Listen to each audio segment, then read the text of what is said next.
Hello everyone, it's March 11th, 2023, and yes, this will be officially the last video ever recorded in 1080p. I knew in the past I said that would be the last video, but the iPhone 14 all suddenly came to its max in the storage that it could contain.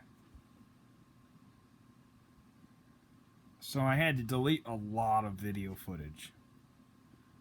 So this will be a comparison video just like the last one, where we're comparing VHS to DVD. I really like doing these. However, in the past, even though the other video still hasn't actually been released yet, I don't know how the views are going to go. I don't know if people are going to like it. So, we'll see how it is.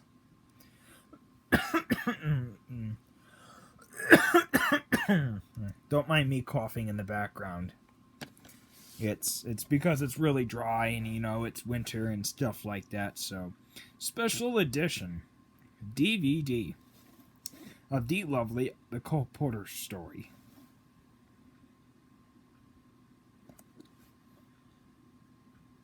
Featuring performances by the following few: Natalie Cole, Elvis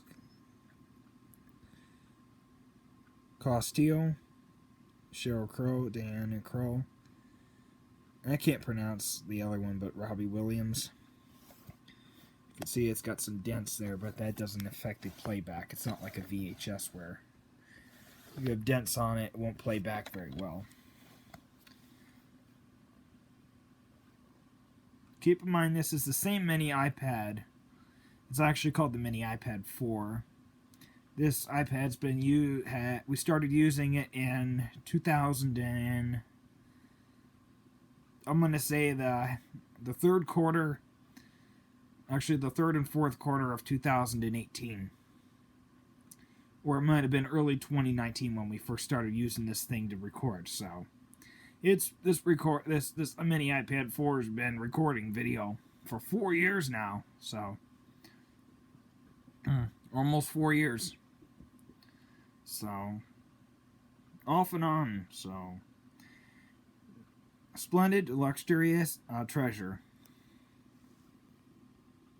2004, Columbia Pictures released the soundtrack of this, so it must be done absolutely 100% right.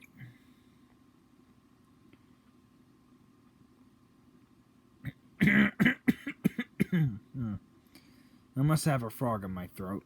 So, if you don't know who Cole Porter is, he was one of the greatest composers of like the 20s, 30s, 40s, and 50s, and the 60s. He did a lot of movie soundtracks during that time period for like 50 years. And then he became like the dominant force of the 40s and 50s. I think he passed away sometime in the mid-60s, I think. And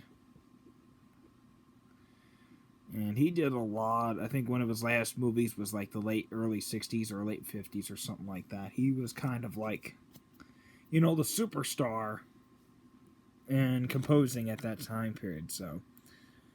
And it's been a really long time since any of, you know, his stuff that he ever did actually came to light. And so I'll be shocked if this video actually goes viral. I will be shocked. I will be impressed. So we haven't had one yet, so there's always a first time for everything. Case open. I'm still looking for the Anna Hall one and the Fiddler on the Roof. I have a fish called Wanda, guys, and I have majority of these. Moonstruck I'm looking for yet. This one. These two here I don't have. This one I don't have. These two here I don't have. I have the rest of them. I'll probably make a video sometime in the future of all the MGM movies I have. You guys will be shocked as HELL to find out what I have. For those that in the audience that know how to spell, and I know that majority of my people that are watching these videos are actually above 30 years old, so you know who you are. D Lovely. That's what the disc looks like. 2004 press. Beautifully done from MGM. Metro-Goldwyn-Mayer did an excellent job on that. Now let's look at the VHS. You guys didn't know this movie probably came out on VHS, so as you can see, it's got the same critiques.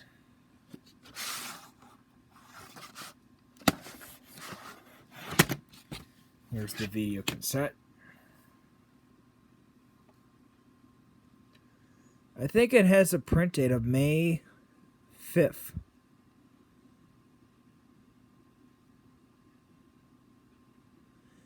Of 2015, which I know is a misprint, or it might have a print date of February 10th of 2007, which would make more sense. Keep in mind, though, even though that 2006 had come and gone, and that was the time period when they stopped producing these for the mass marketing for the civilization market, keep in mind they were still printing these, and they still were reissuing these in stores. So you might have bought a VHS during 2007 to 2006.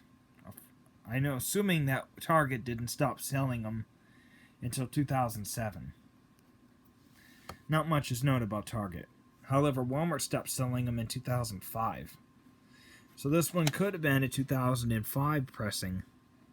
Might be reading it wrong, whatever's left of the ink on here. Because keep in mind, they did black on black, which it makes really hard to read it. But that's what I'm getting, is February 10th of 2007. So, for one thing, let's look at the back of these and let's compare them. So we have MGM,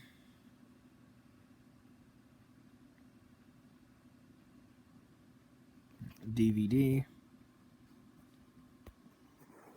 Let me wipe off the camera. See if you guys can read that now. So, and then there's that one. It says just www.mgm.com.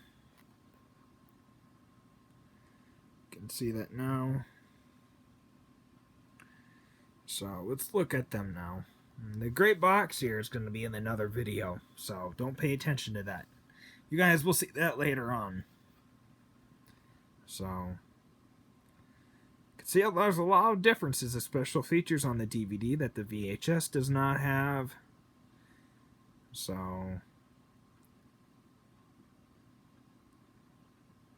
you can obviously see they did digital video transfer. Because like Walt Disney used to say in some of his advertisements in the Wonderful World of Disney, that they can put on there, they can take their movies and take them right from the computer and put them right onto a disc. They don't have to go from a video file. They don't have to go from like a video recorder up to a DVD. So,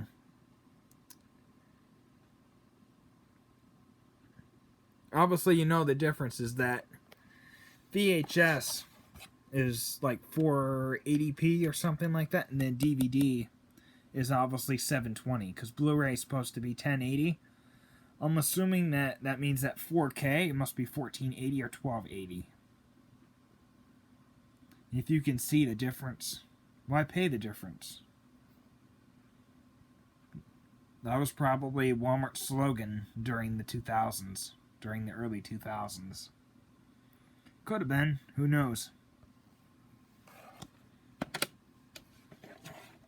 So,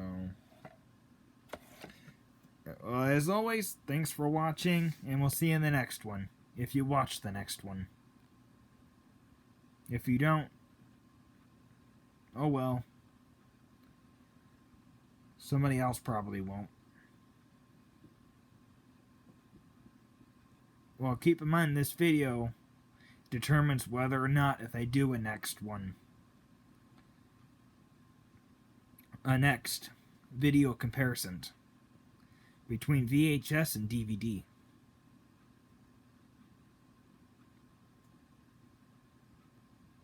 Peace out. Super Satin Productions.